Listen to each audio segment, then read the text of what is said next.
Hey guys, this is Storm, and this is going to be a behind the scenes look at my latest fireworks show here, and I hope you guys enjoy it. Okay, I'm going to first of all talk a bit about the setup here, or the overall landscape that I went for, and that is to represent some kind of testing facility, some kind of remote old test site, some abandoned, some kind of test range or facility. And I think I achieved that kind of look, just with a couple of buildings, some kind of tower, watchtower, and a very barren kind of wasteland outlook here. Now, the way that I achieved this surface is all vanilla Minecraft. You don't have to use any mods or anything like that. In fact, I'll show you guys just quickly how I did this. You need to create a custom flat world. So let's just do that now. Custom flat world. Now you can go to presets, and it's actually the decoration option. So you can see that by default when you click on the desert option here, and you can see decoration. So decoration will place things like flowers and grass and cacti if it's a sand flat surface. Now by default, if I look at use presets here, it's going to have sand as the option. So if you want to add dirt on top or remove this sand layer, all you need to do is come in here and change. These are block IDs. If you don't know what block ID is, you could probably skip over this step. But what I'll do is I'll add in, let's add in a 3 block high dirt area on top of the sand here. So I'll leave these other blocks as is. And I select use preset. Now we're going to have 3 layers of dirt now on top. So let's just generate this world. And you can see here it will generate grass and flowers on top of the landscape here. As soon as this map eventually opens. There we go. And that's how I had the base to start off with my test building here. I have used structures turned on, so that's why it's generated this desert pyramid over there. And yeah, as simple as that, that's how you can create this kind of barren look. I'll go back to the other map now. And yeah, I think that kind of look goes well. I really like the way that the dirt block looks on a large scale like this. I didn't think so originally. I was a little bit hesitant with kind of colour, but I really think it works quite well for this kind of look, particularly with jungle wood. I wouldn't have thought so. It was going to be a good match, but I think it looks quite good. Now, the overall fireworks look. So every spot here where there's a hole, except for a couple of entrances like there and out the back here, is where there's a dispenser. So wherever there's a dispenser, there's either going to be snowballs or fireworks. So each one of these will shoot up into the night sky, and that generates this overall fireworks show that I've gone for. Now the reason why I put all the redstone or visible redstone for the fireworks show underground is based on feedback from you guys. So there's been a number of other fireworks shows that I've posted before, and a couple of the comments were regarding they don't like looking at the redstone on the surface. Me personally, I probably like to look at the redstone on the surface. I don't know, I think it looks kind of cool to see all the redstone in action while fireworks are going off. But you guys, some of you guys wanted to see no redstone, so here you go, no redstone. Now we'll take a peek at the redstone though, just to show you guys how this overall basic fireworks show works. It looks quite big in its scale, but to be honest, in comparison to some of my other fireworks shows, this is probably one of the simplest ones that I've made. Okay, so the overall design is initiated by a trigger mechanism, and that is through these redstone hooks here. So what will happen is when these redstone hooks are activated, it's going to set a simple clock here going, and that's going to start pulsing these back dispensers. There's a redstone channel that's running along the back here, and that's powering these back dispensers. Now what I have connected to a couple of these dispensers is some comparative checks to see when they're empty.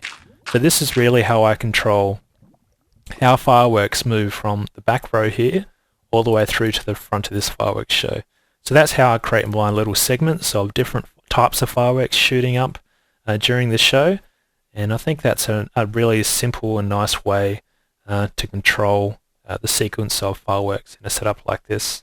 So the way it works is you have a comparator connected to the dispenser. So here we can see we've got some fireworks inside this dispenser. and this comparator block is currently outputting a redstone signal. Because there's items in here, this is currently powering this particular redstone dust just here. Now when this is empty, this will no longer get powered by the comparator, and that will allow this little clock design here to activate. So once that's activated, the redstone that's connected to the clock will start pulsing, and that will start powering some other dispensers, and then so on. So when where these other dispensers start shooting off their fireworks, I have other comparators to detect when they run out of fireworks as well. Now I have some dispensers underneath lava. The reason for that is when a firework, arrow or snowball shoots up through lava, it will actually catch on fire. Now I think that adds a pretty cool look, particularly at night time, and I really like the look of snowballs at night time, so that's why you will see me use snowballs in my fireworks shows. And because for one, they glow a funky kind of blue colour at night time, but two, they're really nice to shoot up through lava so when they catch on fire. So here I have some snowballs inside these dispensers, and the good thing about a snowball is once it shoots up and then comes down, it will destroy itself. So unlike an arrow, you'll see arrows all over the floor that are lit if they've gone through lava. The snowball will nicely destroy itself once it's gone up and come down again. Now something else that I use in my fireworks shows from time to time, this is one of the new features that came in with fireworks, is how the trajectory or the flight path for a firework is influenced by water or running water. So here I have a couple of dispensers underneath this flowing water stream, and what will happen is when a firework shoots up through a flowing water stream, the path will bend or adjust its flight path depending on the direction of the running water. Now that's true for some of the cases. The cases where it probably doesn't do that is when you have a short flight path. Now currently I have the fireworks in here with only a duration of 1. See the flight duration of 1 there? Now that will probably not be enough for it to change the path of the flight, if that made sense, the flight path anyway, for a firework when it shoots up through the water stream, but I might change the duration of the fireworks in here if I don't get the kind of look that I'm going for. If you have a flight duration of 2 or 3, particularly 3, you'll definitely notice the trajectory path change, and it will actually detonate the firework some way over there. Now I don't know if it depends on the type of firework. I've currently got burst fireworks in these. Maybe, I think previously I've only used the ball or the large ball fireworks when I'm shooting through water, but I don't think it matters. I think it really matters about the flight duration and the flowing water on top. And that's basically it. So the fireworks move from the back to the front, and what will happen is when these two dispensers down the very front here run out, they will power a power rail, allowing these minecarts with chests to flow up these little rail tracks here. Now this is something that I haven't really done in previous fireworks shows, which is to interact the overall structural landscape with the firework show itself. So what will happen here is when the fireworks are nearly complete, these minecarts will shoot up these tracks and go to one of two areas over here. If we look at this one, this little area here is to represent some kind of loading station or repair station maybe, and it's just got a few nicks and knacks around this area. Of course there's TNT blocks here, so you can probably guess what that would do, and I just have a really simple redstone setup here. So what will happen is the minecart with chest will come up these tracks, rest on this unpowered power rail here, and then I'll have hoppers transfer the items from the minecart with chest through to this dispenser. Now what will happen is when this dispenser block here is powered, it will activate this little redstone clock here using a comparator and a repeater, and this will be a relatively fast little redstone clock here. If I remove this redstone dust, I can probably show you guys quickly. Let's just put, I don't know, let's just put a couple of these in here. There you go. So it's a very quick clock, and it's a very stable clock. And then when I had this redstone dust connected here, you can probably guess what will happen. The redstone dust will activate these TNT blocks, and then hopefully this area will detonate nicely. Now these little storage areas at the back here, these are just to represent some storage silos or storage sheds, and all I've got in here is some TNT blocks. So the idea is, or the theory is, that when this area explodes, it will also activate the TNT in these two back storage areas. So hopefully that will happen. And I think that will add a nice, cool kind of look where we get a couple of fireworks shoot up, and then this whole area will detonate with TNT. Now on this other side, there's something a little bit different, and that is when the minecart with chest comes along these tracks, it will come up and then hopefully rest on this detector rail. Now inside this area, hopefully I can get in without exploding this building, is what will happen is when a minecart with chest rests on this detector rail, this comparator block will detect that there's items inside that minecart with chest, disabling this redstone torch, and a little clock design here will activate.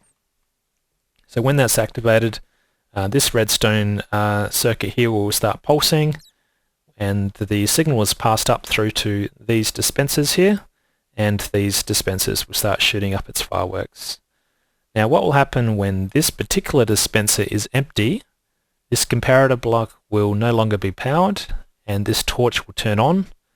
And what do I have in here? Just a TNT block. So what will happen is when you have a powered dispenser with a TNT block, it will actually dispense the TNT activated, and that should blow up this whole area here with these other TNT blocks surrounding it. So a little bit different to the other design in the other buildings, but I think this will be another nice kind of look. Now this little watchtower here, there's nothing to this really. This was, I built this for one, it's a nice viewing area for the fireworks show, but two, I was trying to think of a way, how do I detonate this area or start this fireworks show off? And the way I came up with it is just with a bow, and you shoot an arrow into this back area here. So I'll give it a go now. I haven't really tested this much, so I don't know how many times it's going to take me before I can get this. I think I got it then, yeah. So that's how you activate it. It will activate these redstone hooks, and then you can see here there's a little redstone clock going off now. So let me just turn this off. Whoops. Let me know what you guys think, by the way.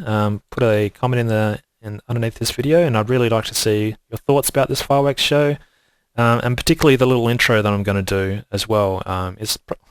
Maybe it's not for everyone's liking or everyone's taste. It's not synced to music this time around compared to my previous fireworks shows, but I think it really adds to the kind of effect that I was going for this particular setup. So yeah, let me know what you think. Alright, thanks guys, and enjoy the map download as well that I'll put in the description. Alright, see you guys.